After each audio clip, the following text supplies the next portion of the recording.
Welcome to Energy Stew. This is Peter Roth, your host. And how are you doing?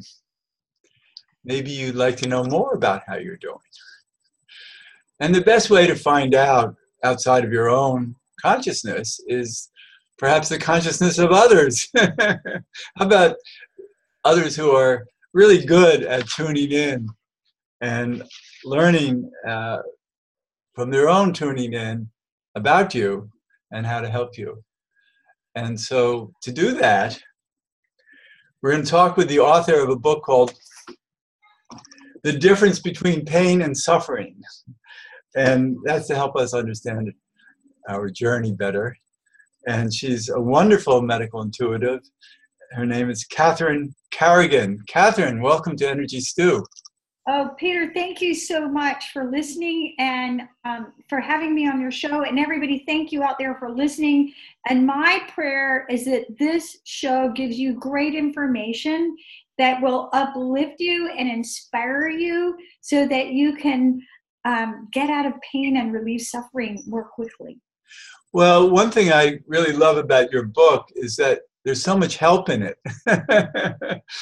It's loaded with information about juicing, about the proper exercises to do, movements, body movements, and so many other things. And we'll talk about a lot of what you have to say and teach and help us understand.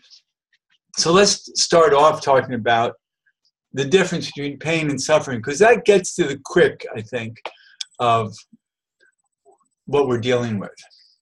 Well, I first have to start with a story because, we all love stories. And like Peter, I live my life intuitively.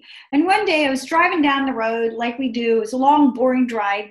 And my guidance said, you need to write an article about the difference between pain and suffering.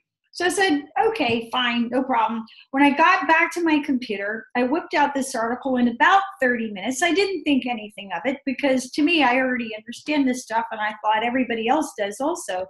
Well, it turned out that somebody reads that article literally every day of my life. And what I realized is that there are a lot of people really wanting to understand the difference. What is pain? What is suffering? So here's the long and the short of it. Pain is your physical experience. And as the old saying goes, pain is inevitable, suffering is optional. So pain is your physical. It's the ache in your elbow. It's you stub your toe. Now, suffering is your emotional experience. Now, when I do a medical intuitive reading, I have a particular way that I see you, a person. You have a physical body. You really have an idea of what that is.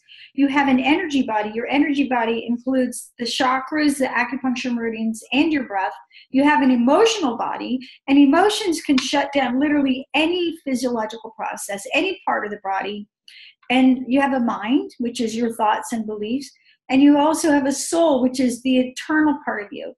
So if someone's coming to me for medical intuitive reading about pain or suffering, I look at all 5 levels. What's going on with you on your physical, on your energetic, on your emotional, mental, and spiritual? And this is also how I wrote the book. So you can pick up my book, The Difference Between Pain and Suffering, my 6th Amazon #1 best-selling book. You can pick up this book and say, I'm already doing those exercises, or I'm already eating pretty well. But, what are the emotions behind this? What are my thoughts that are contributing to my suffering? So it's a very user-friendly book. I'm a real practical person. I love to share useful information. And it's really a handbook that anybody can use to get out of pain and suffering naturally without drugs. That's wonderful. Thanks. And while you're talking, I'm thinking, in some ways, pain is created by suffering. Absolutely. Yes. And right. And then you might ask, well, not you, but people might ask, well, then what kind of suffering creates pain? And what I'm looking at is the suffering of having these, what I've learned calling them like micropsychoses, different parts of us that can't love ourselves completely. And in those places that we can't love ourselves completely, we're not whole. And in those places we're not whole, we suffer. And so therefore, those gaps in our wholeness is where we end up tripping on ourselves and creating some sort of pain. Well, I love talking with like-minded people, Peter. And the way I look at it is, in my understanding, is that your soul controls your mind controls your emotion controls your energy body, and your energy body controls your physical. Now, but by the time you have a pain in your body, okay, whatever's been going on, this energy has literally been moving into your physical. And when you want to release it, you've got to move it back out that way. You've got to move the physical pain through the energy body, through your emotions, through your mind, and through your soul. And that, my experience as a medical intuitive healer, is that when you work on all 5 levels, you supercharge your healing, and you can get over all kinds of things in a really quick, easy way. That's great. Well, one thing I've learned is that information heals. And so you're loaded with information. And so, I'm going back through these categories to really understand, because if we, in a sense, we can say, well, then I'm going to be able to blame my soul. Because it starts where it starts.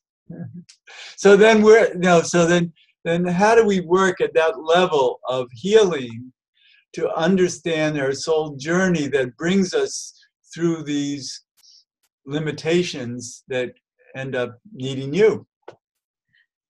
I think, Peter, you and I are in agreement about that, because once you understand that the soul level is the most powerful level at which to do personal healing, then that's where most of us can spend a good amount of time, right? So how do you work on the soul level? Well, here's some good places to start. The first place to ask yourself is, do you believe that you actually deserve to get better? I think. Yes, you have a chapter in there. You have lists of so many ways that we don't want to get better. So let's talk about that. Yeah, well, that's what falls under the category of payoffs. So in my mind, there's 25 different payoffs that people have. That's a lot. It's a lot, And, I'm a big believer in compassion and also a sense of humor. And so you have to ask yourself, hey, what is my evil twin really up to? Why do I really think I have to go to 30 doctors? Am I too special to get better? Am I trying to get attention? Am I addicted to depression and anxiety? What is going on with me? So you've got to, look at that. But going back again to that soul level, do you truly believe that you deserve to get better? Do you also believe that you're good enough? And myself, probably like you, Peter, I'm a major believer in forgiveness and the extreme power of forgiveness. And so once you forgive yourself, then it's easier to forgive others. Once you accept the forgiveness of God, then it's easier to forgive yourself. And again, when you work on that soul level, that's going to filter down on every other level. And you have a chapter about self-compassion. Yes, absolutely. And when you are hurting, that's a really good time to be kind to yourself. Even if you just start by asking yourself a simple question, how can I be kinder to myself, right? Yes, for sure. I think everybody can work on that. Yeah, absolutely. And, because pain and suffering is something that happens to us on an ongoing basis, as long as we're alive and have the privilege of being in this body in this lifetime, we want to approach our aches and pains with compassion and with a true spirit of self-inquiry. So Well, right. And I think what's important is that people listening to the show are people who want to be responsible because they're listening to us. And there's so much in your book also about how to be better at being responsible for yourself, including all these exercises and foods and vegetables and fruits, and you even have a chapter on which fruits and vegetables juiced are really helpful for different ailments. yes. And if you were going to ask me, okay, quick and dirty, if you're listening and you're in pain, what do you do? Well, first thing you want to do on a physical level, you want to eat an anti-inflammatory diet. And I have a chapter in the book called Nobody in Their Right Mind Eats Cats. Okay.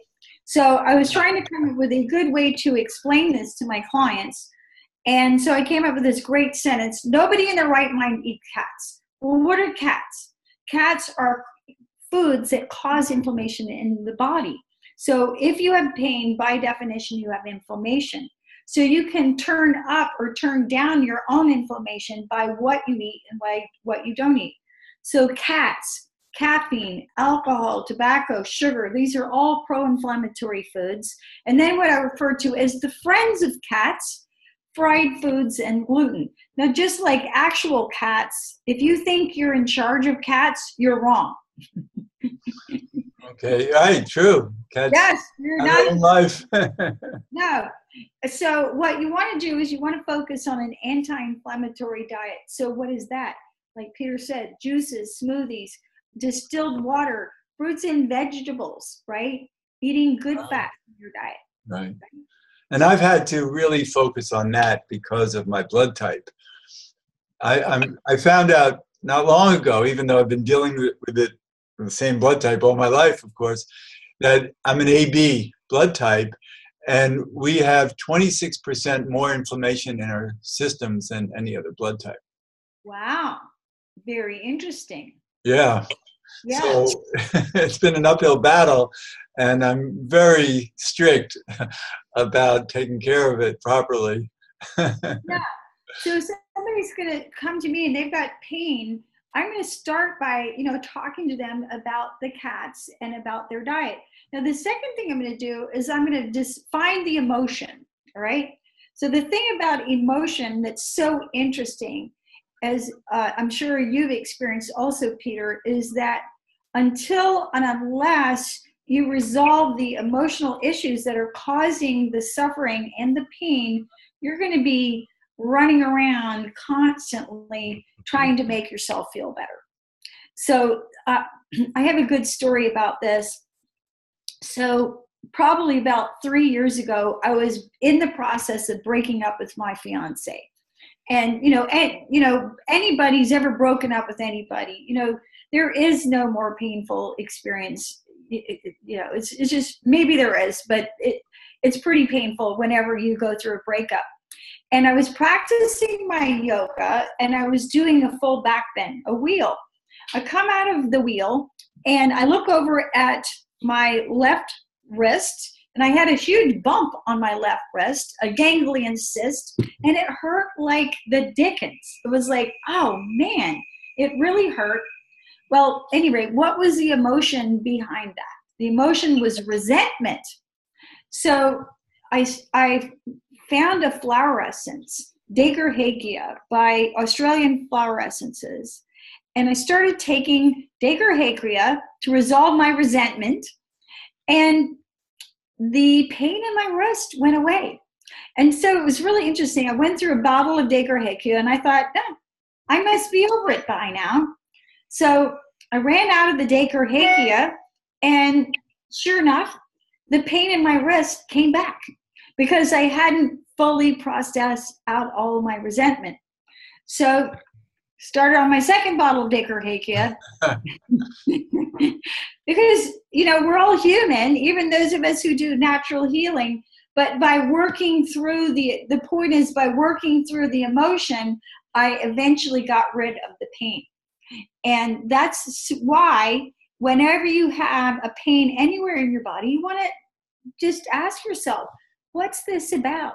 What emotion have I not resolved in myself? And Yeah. What's your thoughts on that, Peter? Well, I'm just thinking how you talk about making figure eights. So maybe that helps too. Um, Yeah, absolutely. with our fingers, drawing a figure eight over whatever pain we have is pretty cool. Yeah, figure eights is very cool. Figure eights is like an energy band-aid, if you will.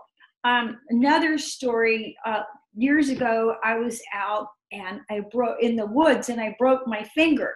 So you're out in the woods, there's no band-aid, there's no, ER, there's no doc in the box. So what do? You literally make a figure eight with one of your hands over the affected area. And it's really interesting to make a figure eight because you sort of sense in which direction to go, but you're making a figure eight pattern, and you'll feel the energy throbbing and gradually releasing. So when you stub your toe or whack your knee, immediately start doing an energy eight over the area, and you'll be amazed how quickly it resolves. It's so wonderful to know. So it really is about having tools, how many tools you can come up with, including flower essences and all kinds of vibrational tools. I also use algorithms that you speak, numbers that have power in the energy field. And so it's all about working the energy field to our favor. Yeah, I totally understand and agree with that. And the reason that works is that all illness and all disease, no matter what, whether you have a cold or cancer, all illness is slowed down vibration.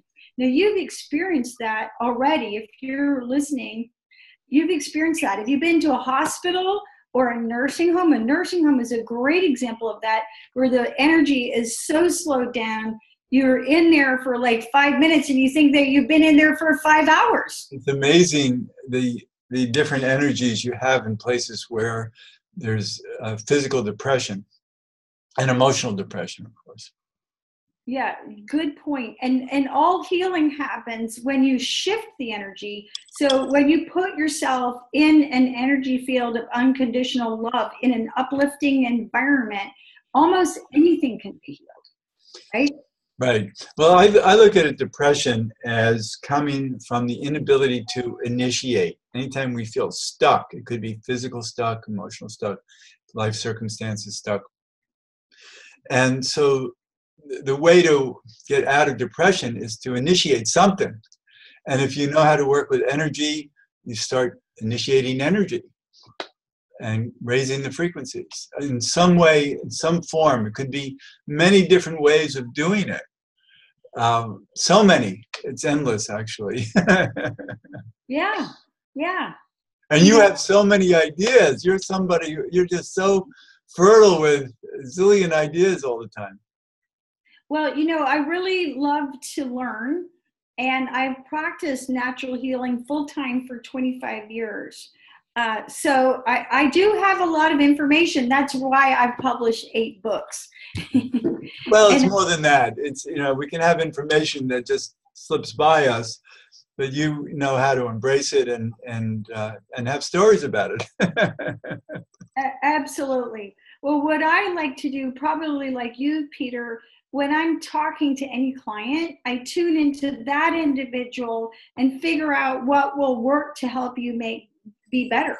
So, for example, if you have high blood pressure, there could be 30 different things that could work to lower your blood pressure, but what 2 or 3 things are going to be most helpful for you? Right. And what's interesting, because I also operate in the same way, when we talk about tuning in, what does that mean to anybody when you say tuning in? Because we all have different methods of tuning and how to use it. But when we're intuitive, we tune into a higher knowing that's not in our brain. It's beyond our brain. And so the tuning in is really asking for higher guidance in ways that we have no idea what we're going to hear. Absolutely. One of the people that I studied with years ago said it really the best. She said, the most important thing is to show up and get out of the way. And by getting out of the way, what she was referring to is get your ego out of the way. And our minds, get our ego, Absolutely. our minds out of the way, which thinks we know something. Because there's so many people that I've talked with who attempt to be intuitive or whatever. And I'm listening to them and I'm hearing that they've got a shtick going, that, they can't get out of their way because they're promoting something. They're trying to get you to convince you about something that their mind thinks is right, but it's biased. It's biased thinking. So the only way to really be a pure intuitive is to not have any opinions. We have so many areas of agreement, Peter. I'm just laughing. I know I can talk, and yes. I know who I'm speaking with, so I get that. The way I like to put it is, it's like if I'm reading somebody, it's like I have to read your book. I'm not reading my book. I'm reading your book. Yeah. Well, I'm writing a book right now, but it's not. I don't know anybody outside of my family will be interested because it's my autobiography. But that's why I'm writing it. And I guess at some point it'll be edited down and I'll infuse it with my teachings and etc. But at first, I'm just so happy to talk about all these decades of interesting stories. So it's different because you're much younger than I am, and so you're still at a stage where you have so many decades in front of you. I hope I do too. I'm hoping to live to 100, but we have decades in front of us that you have so many more books to share with people. Thank you. I certainly hope so. And I think that when you live an intuitive life, a really important question is, and a question that we can all ask ourselves is, what actions can I take now for the highest good, right? Right. So when you do all thinking and you think, how can I live my life for the highest good? How can I do my business for the highest good? How can I write for the highest good? What can I open my mouth to say for the highest good? Right. And that's why we do radio shows. That's why I have you as a guest. Yeah, absolutely. So at any rate, again, one of the things, going back to pain and suffering, when we hurt ourselves, pain really slows everything down. And you tend to feel stuck, like Peter mentioned.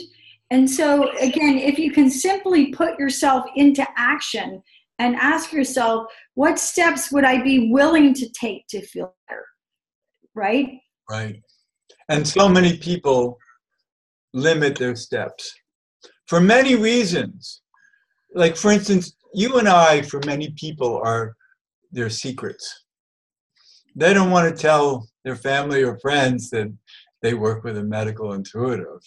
They want to, their friends and family want to know they've gone to see their doctor and their doctor prescribes this and wants them to take that, and that's the end of it. Right. And, my father's a doctor, my brother's a doctor, my uncle was a doctor, my grandfather was a doctor, my great-grandfather was a doctor, and I'm a medical intuitive. And so what I say to people is, I have great respect for the medical profession. They are our friends, and, they can really help us tremendously. However, most of my clients, probably like yours, they've already been to the doctors. They've been to the physical therapist, the psychiatrist, the psychologist, the shaman, and massage therapist and personal trainer. We're the last resort. Exactly. And so just realize that if you're really stuck, it's because you're missing something on some level that you're not able in this moment to see. Right. And, when you work with somebody. But that's being wise enough to know that's the problem. Go ahead. I'm sorry. Yeah, absolutely. Yes. So, if you've worked with the doctors for a year and nothing's getting better, well, then maybe it's a problem that is not actually medical. Right. You know, or then again, we can redefine what medical intuition means, is that we're not replicating the doctors. We're seeking the deeper soul answers that have to do with the energy field and, you know, all the holistic applications. yes, I completely understand. And again, we want to have compassion for the doctors. They are doing their best. My brother, who's an ophthalmologist, I love him. He's brilliant. He sees 50 to 60 people a day. Well, Wow. he's, you know, he as wonderful as he is, he doesn't take the time that I do with people, communicating with them, listening to them, explaining things to them, and helping you to have compassion for yourself in a way, and to see yourself in a way that maybe you have not ever seen yourself before. Exactly. So it's the deeper stuff that people want to learn about themselves to help themselves. Absolutely. Absolutely. And that's why they're listening to this show. Yeah, absolutely. So we're getting near the end, and I want people to know how to find you. You have a website, right? Yeah. So you can, I've got a couple of websites actually, CatherineCarrigan.com. My name is CatherineCarrigan, CatherineCarrigan.com, UnlimitedEnergyNow.com. And I'm the host of the Natural Healing Show for UK Health Radio. You can watch the archives on YouTube. And so lots of information on YouTube. Because I really want to empower people and teach you how you can heal yourself. And the biggest thing about natural healing, I think, is that it helps you to put the power back with yourself so that you realize that you can help yourself feel better. And when you realize that you get to choose how you feel mentally, physically, and spiritually, you no longer feel stuck. You have action steps to take, and even if you can reduce your pain even just a little bit, that self-empowerment is really, really helpful. That's wonderful. Catherine, thanks so much for being a guest on Energy Stew. It's so great to talk with you. And this is Peter Roth, your host of Energy Stew at prn.fm. I can be reached at peter@heartriver, HEART river.org, or 212-222-7748. I'd love to hear from you, and thanks so much for listening.